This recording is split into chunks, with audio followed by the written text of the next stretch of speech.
Wake up! It's the Sleep Unplugged podcast, episode 186, Electromagnetic Fields and Sleep, Rays of Violet and Electric Blue. Welcome, everyone, to the Sleep Unplugged podcast. My name is Chris Winter. I'm a neurologist, sleep specialist, and your host for this episode of the podcast. If you're new to the Sleep Unplugged podcast family, welcome. If you're a veteran, welcome back. So glad you are here. It's been a busy week, kind of getting back into the swing of things from the holidays. Hope you had a great one. If you want to get in touch with the podcast and let us know how your holiday went and how you slept over the holidays, you can do it. Dr. Chris Winter Instagram, Dr. Chris Winter Twitter, Dr. Chris Winter Blue Sky, Threads. We have a YouTube page where we post all the video content of our show. We also have a dedicated webpage for the podcast. That's www.sleepunplugged.com. I've got two books, This Rested Child and The Sleep Solution. And I think that's it. I enjoyed a very relaxing break, but got back into the swing of things, traveling, went up to Phillips Academy, Andover, and talked to the amazing people there. Had a great time. Special shout out to Christian, who is a student up there doing sleep research at Penn, who introduced me. And wow, it's weird to talk to a high school student that you think is going to be your boss in a matter of 5 to 10 years. I think I'll be signing a timesheet and giving it to him and asking him if I can take vacation when I need it. I'm just kidding. He's a great guy, as were everybody I talked to. Kids were wildly engaged. I actually gave a talk and referenced some superheroes in it, one of which being Iron Man. And I just happened to look up, where did Iron Man go to high school in the comics? And you guessed it, it's Phillips Andover. So, wow, Phillips Andover, you guys are the best. I hope you're sleeping well and doing well in your exams. We don't have a sponsor this week, so I'm going to address a couple things, some listener communications. One was from his coconut gun, who wrote me via the the YouTube page and said about our episode we did back in November on the emerging orexin agonists. He said, very excited for these to hit the market. The stage 3 trials appeared to show complete or near complete resolution of symptoms. Yes, they did. Coconut gun, I'm as excited as you are. I can't wait to see these medications hit the market. If you are interested in hypersomnia treatments, you have narcolepsy, go back and listen to that episode. It's shocking how well these medications work to treat people's hypersomnia. I'll also uh, shout out to Mandy Rose, who commented, I'd like to get some sleep. When will you get to the point, please? And every now and then I get comments like this because we like to talk at the beginning of the episode about recent travels, people I've run into, viewer questions, and even some music trivia, which we will get to. There's a special episode about that. So, Mandy Rose, look, we've built a community here, and I want to thank you personally because at the beginning of 2026, we have been downloaded like 350,000 times. We are in the top 5% of podcasts, one of the top medical podcasts. And I like to think we have a little community here in the Sleep Unplugged. It's like we've built a little social club. And we've got all kinds of people here. We've got Jim and Christian and Coconut Gun and all kinds of people are welcome to come here, share ideas about sleep.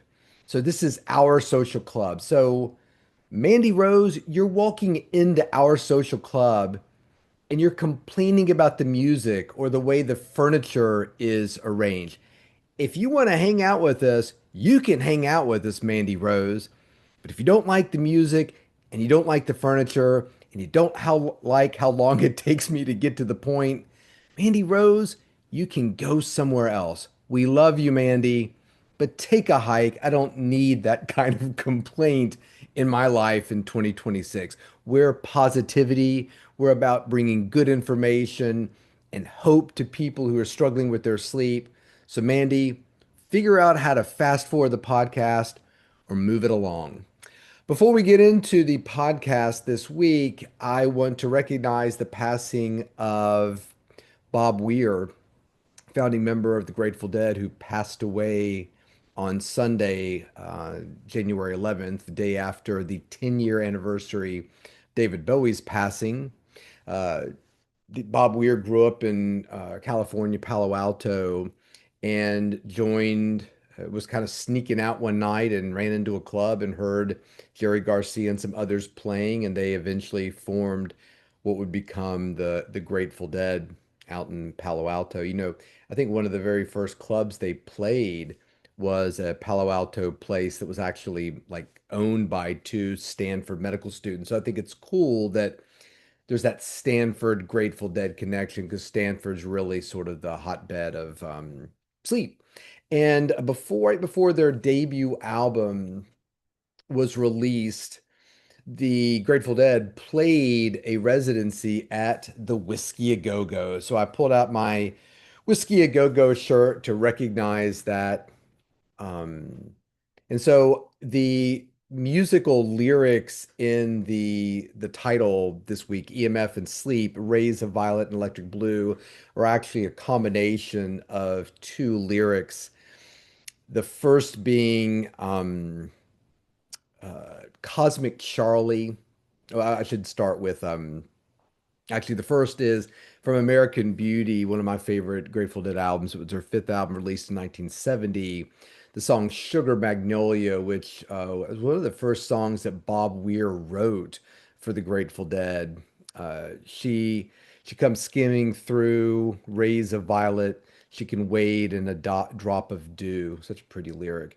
So that's the Rays of Violet. And the Electric Blue was from a song Cosmic Charlie off their third album, Axomaxa, which is a made-up word. This was actually not written by Bob. It was written by Jerry Garcia and Robert Hunter, who was a non-playing member of the band who wrote a lot of their early songs. Calamity's Waiting for a Way to Get Her, Rosy Red and Electric Blue. I Bought You a Paddle for Your Paper Canoe. So we'll put both of those songs on the album. I also think we have to put on from the same album, American Beauty, we have to put on Friend of the Devil. Uh, just might get some sleep tonight. I think that deserves inclusion on the album. And I'll have a little special final track at the end of this podcast that will close the show that we can and talk about that as well too and put that on there. It's interesting. They were originally called the Warlocks and then obviously changed their name Grateful Dead. Velvet Underground was also originally called the Warlocks and changed their name to Grateful Dead. Just really quickly, I never saw the Dead play. I had the opportunity to.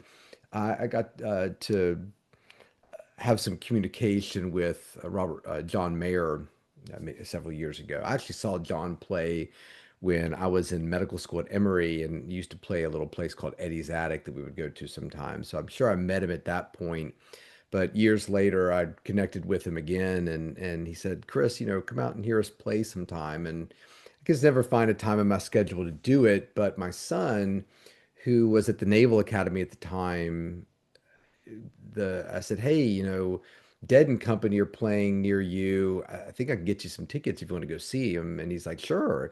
And so, I mean, John Mayer, the nicest guy, gets them incredible tickets. Like I think they're literally almost in the little pocket right there where the photographers are in front of the stage. And my son said it was the most amazing concert he'd ever seen. So never got to see Bob Weir play, but at least somebody in the family did. So let's get on with the podcast. This is an interesting one. I've been kind of stewing and looking into this for a while because I'm going to admit right up front, I am no expert on electromagnetic waves. I am not a physicist.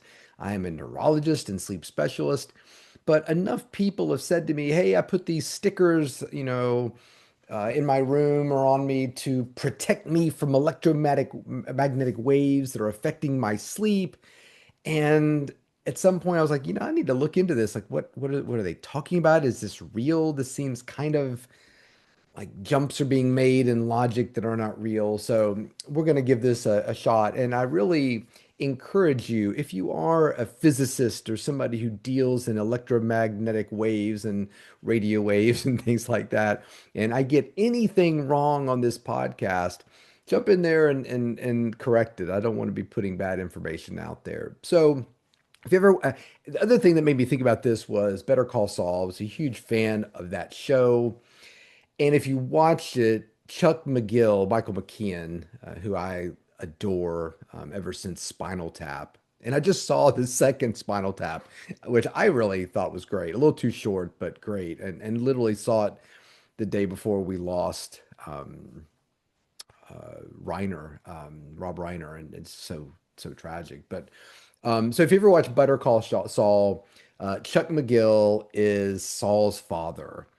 And he's a brilliant attorney. He lives in almost total darkness. He walks around wrapped in aluminum foil all the time because he's convinced the electricity around him is making him sick. So here's the question. Is Chuck McGill right? Is that electricity making him sick? Could it be making him sleep poorly? Could it be affecting his sleep at a level that's not detectable?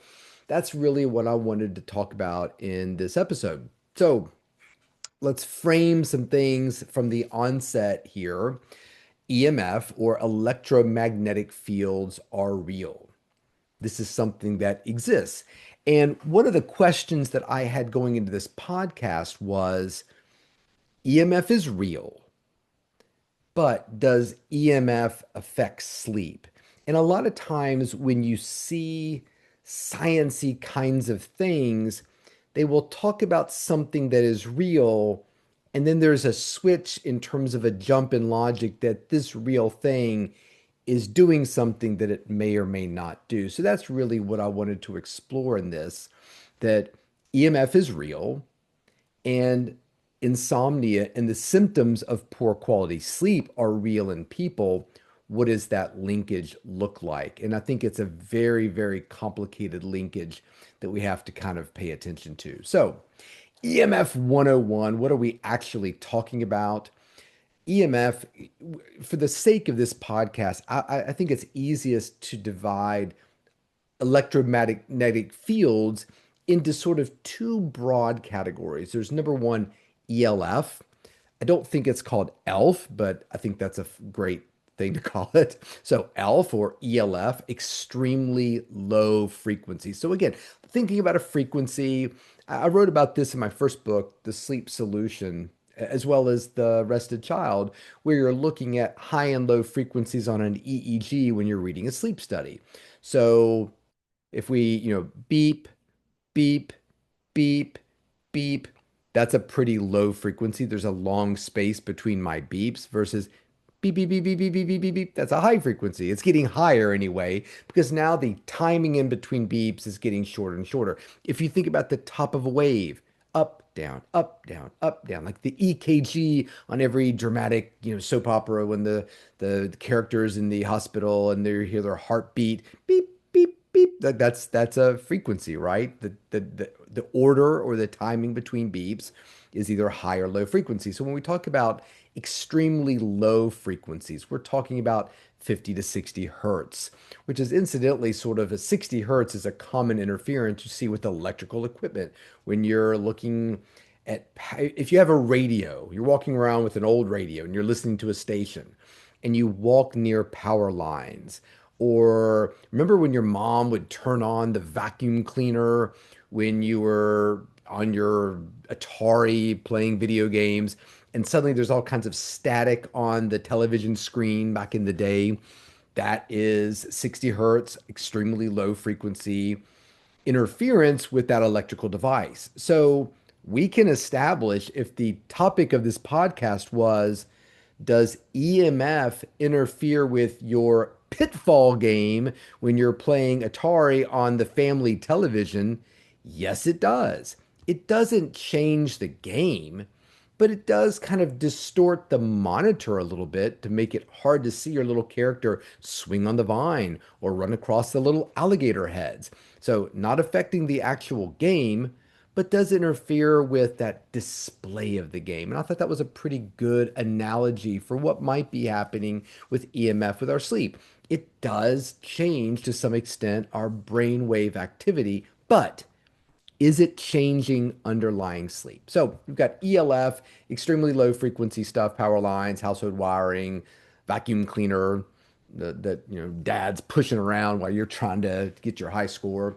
And then there's radio frequency, which are much higher frequencies in the kilohertz to gigahertz range. These are cell phones, Wi-Fi, Bluetooth, baby monitors, 4G, 5G, all the stuff that our current technology really relies upon, and a lot of the stuff that is targeted by these devices that we're talking about. So, critical concept here, these are non-ionizing electromagnetic fields. So these are not X-rays, they're not gamma radiation.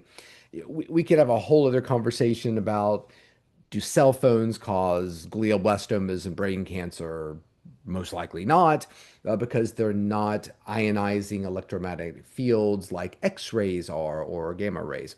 Um, so any biological effects from these devices are going to occur through non-neurophysiologic mechanisms. I'm sorry, they're going to occur through neurophysiological mechanisms, not DNA damage.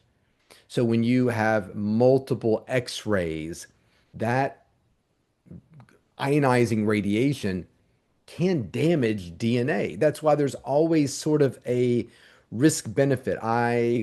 Um, I'm aware of individuals who might have, let's say, like a aortic aneurysms that run in the family. So, okay, great. We just need to, do a CT angiogram every now and then to make sure that an aneurysm is not developing, or if it is, if it's stable, or if it's growing, or whatever. So now we've got to figure out, well, we can't do these CT angiograms every day. That would be a lot of radiation to your mediastinum, to your chest, to your heart, and your lungs. But we don't want to do them every 20 years because the aneurysm could grow during that time and rupture, and that would be really bad. So we have to pick a timing of this where the ionizing radiation risk is lower than the risk of the thing you're actually kind of looking for. So when we're talking about the proposed mechanisms of damage of your cell phone, we have to look at much more subtle neurophysiological mechanisms because we're not talking about DNA damage. So when people say EMF, they're often lumping together a lot of different exposures within different physics.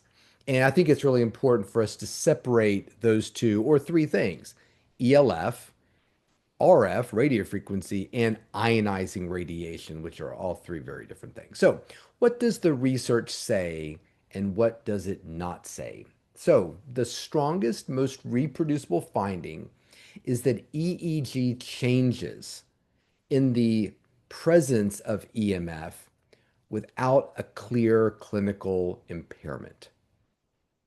Again, I'm going back to Pitfall. And forgive me if you're young and listening to this podcast. You need to Google Pitfall, because when that Atari game came out, it was like nothing we'd ever seen.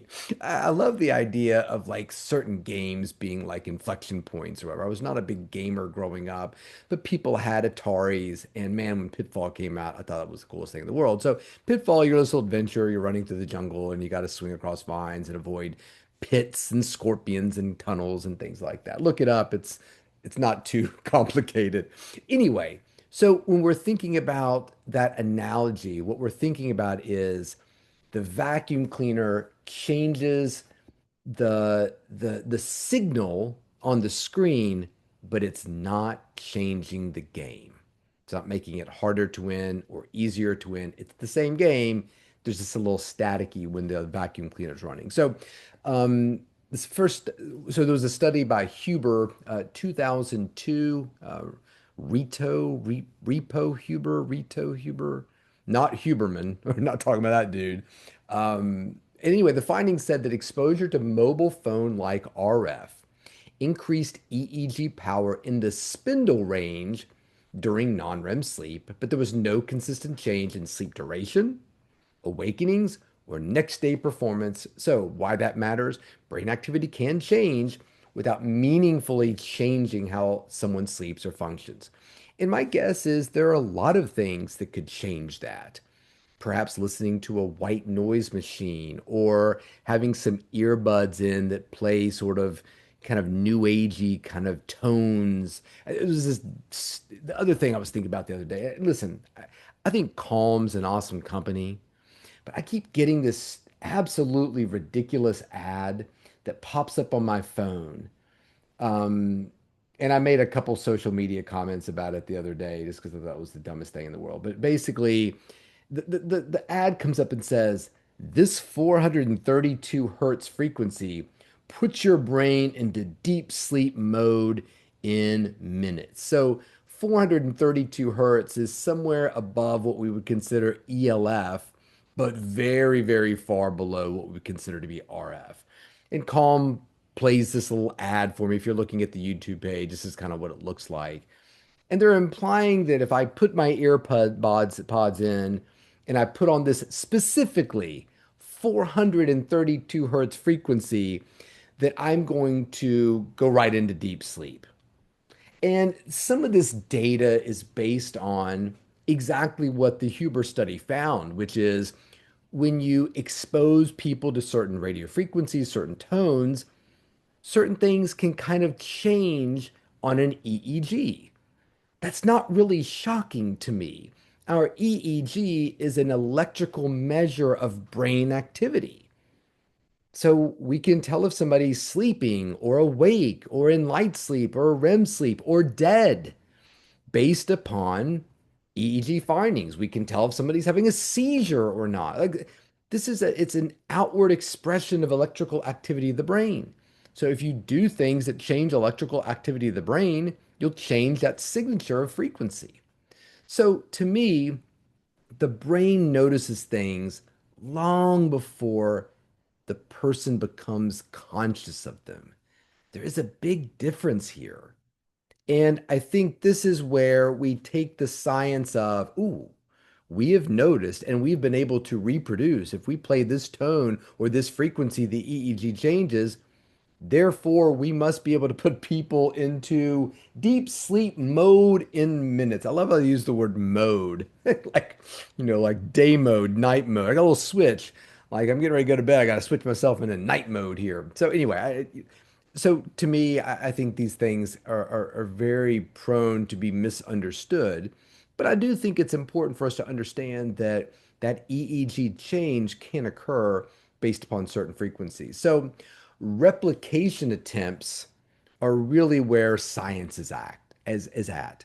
Hey everybody, I did a study where I played a 432 hertz frequency tone and it put me right into deep sleep mode, friends. I mean, out cold.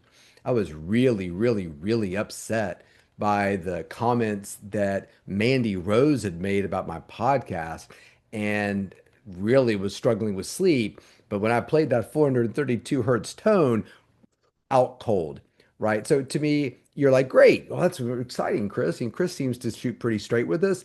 Let's do the same thing and get that 432 hertz tone plugged into the ears of a whole bunch of other people and see if we can put them right in a deep sleep mode. This is where things start to become a problem. Replication attempts um, often are inconsistent. So, study two, Dankerl, Dankerl, Philip Dankerl.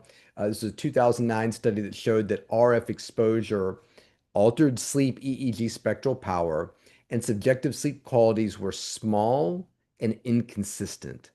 So here's where the rubber's hitting the road. We're trying to figure out, do these changes ever affect somebody's sleep quality, good or bad?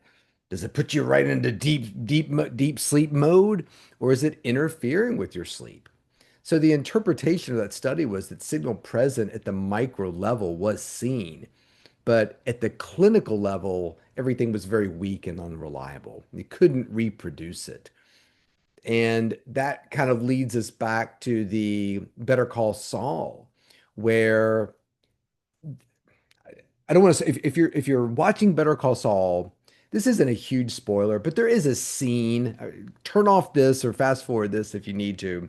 But there is a scene where there's a gotcha moment, excuse me, in the podcast, in the show, where Chuck is doing things normally, but they've tricked him, and the whole time he has a live cell phone like in his jacket pocket. He didn't know it. And in the courtroom, they pull it out. And he was somebody who's like, I can feel the electromagnetic waves. If they're anywhere near me, I'm crippled by it. And yet he had been talking that whole time with a live cell phone in his pocket, and that was the aha moment. So I think that that's really where um, we're trying to figure out, can people actually feel this? Does it actually affect physiological performance at the visible level? And so, what the research does not support is normal household EMF exposures causing chronic insomnia. There is absolutely no evidence for that at all. So if you're saying, well, yeah, Chris, but I saw on TikTok this woman who drank lettuce water and it put her right to sleep. Great. That doesn't prove lettuce water puts people right to sleep, nor does the TikTok video of the person who says, yeah, when I've got EMF around me, I can't sleep. But if you turn the EM off, like my brain, it turns off and I can go to sleep. That doesn't prove those things either. So there's no reliable dose response relationship at real world exposure levels, and no evidence that people can accurately detect EMF exposure under blinded conditions. That has never been proven. Although it'd be really cool to see, but never been proven. So when you look at EMF, sleep, and the Chuck McGill model, we think about what Chuck McGill was describing, which was electromagnetic hypersensitivity. It's sometimes called EHS. The symptoms are extremely real. The mechanism is wildly unclear. There was a study by Rubin in 2010. Um, James Rubin. He designed a review of double-blinded what they call provocation studies and showed that individuals reporting EHS could not reliably distinguish real EMF exposure from sham. So here's a cell phone, here's another cell phone. They both look like they're on, but one's not really on or producing any waves, one is. They couldn't tell from their symptoms what was doing what. Symptom severity correlated more with expectation and belief than exposure. Wow, where have we heard that before? It's insomnia, right? Insomnia, belief, so important. You believe yourself to be a bad sleeper, you will be a bad sleeper. You will manifest horrible sleep. You will manifest all the things that we describe with bad sleep the following day. You think yourself a great sleeper, probably be okay the next day. So the suffering these individuals have is real. The signal doesn't really seem to be at this point. So, Chuck McGill is a perfect clinical metaphor for what we're talking about. His symptoms feel real, his suffering is genuine, and his intelligence is helping him build this explanation because, wow, doesn't it seem real? If I shoot damaging radio frequencies at you, and we all know what happened to Marie Curie, she messed around with, was it radium, I think? Radium so long that she eventually died of cancer. So the mechanism is not crazy. It's not a flat earth kind of situation. This phone is giving off something, right? And if it's giving off something that is real, because it is, couldn't that real thing cause a real problem in me? So I think that Chuck really beautifully illustrates that hypervigilance to body sensations, catastrophic interpretation, safety behaviors. If there is a problem, therefore I must do something. Wow. That model, right? Think about insomnia, hypervigilance, catastrophic interpretation, got to do something. Hey, I want to do this thing. Oh, does it work? Does it work for sleep? There's that W word again, right? Does the foil wrapped around my head work for protecting me against the EMF? It's the same learning loop we think about in chronic insomnia. So, do EMF blocking devices improve sleep?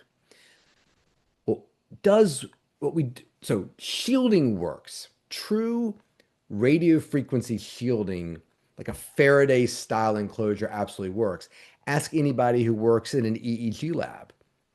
One of the most important things when we measure EEGs, we've got to shield you from outside frequencies because we're picking up radio frequencies. So we got to shield you and ground you properly. So true shielding really works. I remember when they built the EEG lab at the University of Virginia, the walls were built differently to shield from outside electrical activity. Wiring had to be done differently. You had to be far away from sources of, high amounts of electromagnetic waves. Like all these things are real.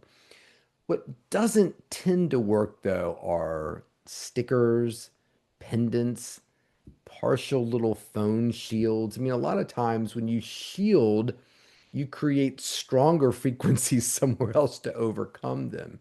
So it's an important nuance that partial shielding can cause phones to increase transmission power, potentially increasing a localized exposure. So there are very few high quality studies and nothing really convincing in terms of evidence showing that EMF blocking products treat insomnia. The relief often comes from reduced anxiety and more of a sense of control. Things that a lot of people with insomnia want. So are they causing a problem? No. I mean, we're kind of back to grounding mats to some extent, which is kind of funny because we are talking about reducing EMF and radio frequency. That we can also and so the grounding mats are again kind of the same thing. Let's plug this thing into a grounding port in our wiring system in our house and try to get, even that small amount of static electricity grounded out of our body as well too. And again, grounding mats work. If you look at, you can hook yourself up and if you look on YouTube, there's all kinds of videos about that. And if you go way back, we did an episode on grounding mats. They work. The problem becomes translation into sleep. And I did a I did an Instagram post probably about a year ago, and was trying to figure out if I could tell a difference in my sleep when the grounding mat was activated or not, which I was blinded to. And for the first 7 days, it was a perfect correlation. So I know they're doing more studies about this, but as at this point, real science, but maybe not real translation into sleep. So the Chuck parallel is his lanterns. He was using these non-electric lanterns. They work emotionally. The foil works emotionally, but they're probably not fixing some underlying problem that he's dealing with. So here are the practical, non-alarmist takeaways that we can have here. Don't sleep with your phone under your pillow. Get your phone out of your bedroom for many reasons, not the least of which is, hey, just take the source and put it somewhere else in your house. Put it on airplane mode if you have to be in reach of your phone. Um, if that makes you feel better, reduce unnecessary nighttime stimulation. You can get electrical products out of your room if you need to. But what's not helpful is turning EMF into a villain or something that you feel like if you can control and spend money to control, more importantly, that this is going to dramatically affect your sleep situation. I can virtually guarantee you, despite the video that you saw on social media, it is not. Chasing perfect elimination, I don't think is necessary. There's these frequencies and waves are all around us, and really letting fear hijack your sleep. So when insomnia sticks around, it's rarely because we missed the right gadget. It's because the brain learned the wrong story, I think, in terms of sleep. So um, that's it. I think that we can sort of put EMF into a category of true but unrelated to sleep. So before I let you go, I thought I would close with my favorite Grateful Dead song, which unfortunately Bob Weir didn't write, but I think it's worth including in the Sleep Unplugged podcast because I think the lyrics belong right here in the clubhouse that you and I have created with all of our sleep interested friends. Really glad you could tune in. Hope you're sleeping well, and I'll leave you with this. This is from Franklin's Tower, which was off their eighth album, Blues for Allah, which stole a riff from Walk on the Wild Side. Again, I think it's funny. They were both called the Warlock. So here's the line. In Franklin's Tower, the four winds sleep, like four lean hounds the lighthouse keep. Wildflower seed on the sand and wind. May the four winds blow you home again. And may the four winds blow you home again, Bob Weir. We will miss you and your music. That's it for the Sleep Unplugged podcast. Until next week, sleep well.